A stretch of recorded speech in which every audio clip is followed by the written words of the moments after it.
This is Mike with the strawberry store. I wanted to show you a bed of musk strawberries here today. There's a couple things going on in here that I wanted to point out. This is a 4-foot by 10-foot bed, which is the standard size that we use. Oh, by the way, today is May 15th, 2015. As I said, a 4 by 10 bed.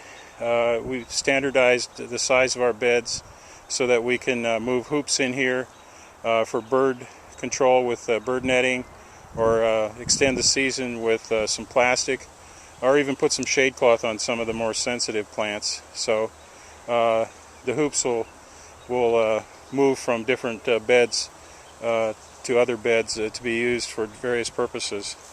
So as I said, this is a bed of musk strawberries, Fragaria moschata, and we've got a couple of different stages in here.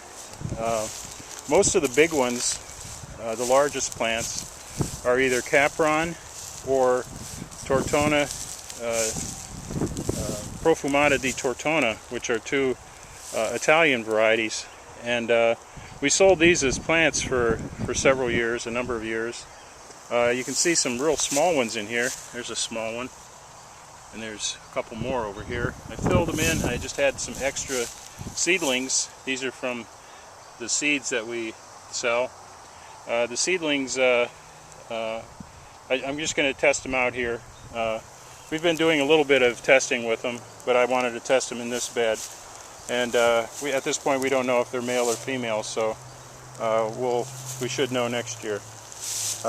One of the things I wanted to point out is we got some fruit forming here. It's actually coming along nicely.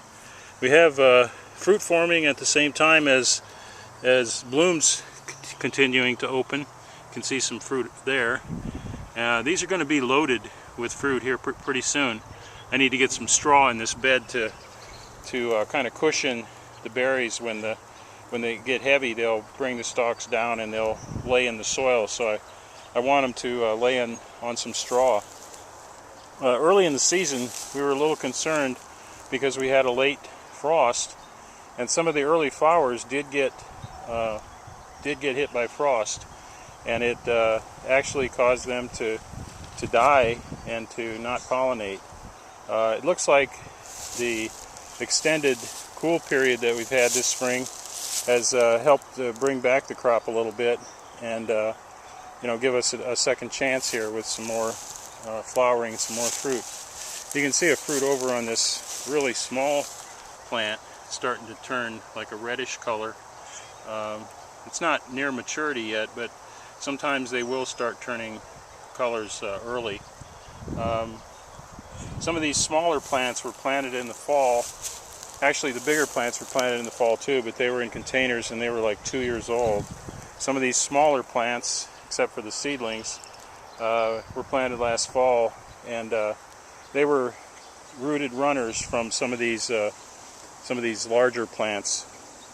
Believe it or not, probably by next spring, this bed is going to be just filled with plants. So I'm going to need to spend a little time in here this summer after we harvest and rogue out some male plants, and also control the runners a little bit.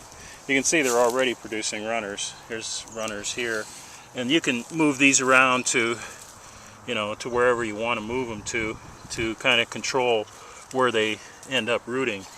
Here's another really large runner over here, a couple of them that are they may even be starting to root. Let me see.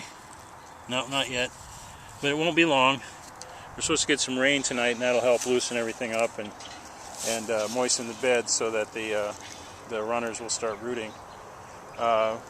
But I just wanted to show you this because it's very interesting. It's a very interesting crop. It's a strawberry crop that is dioecious, meaning that you need male and female plants in order to produce fruit.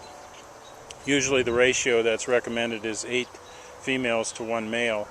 So I'm going to go through here later before the flowers drop off, at least before the fruit is done, to count the number of males in here and reduce them if necessary.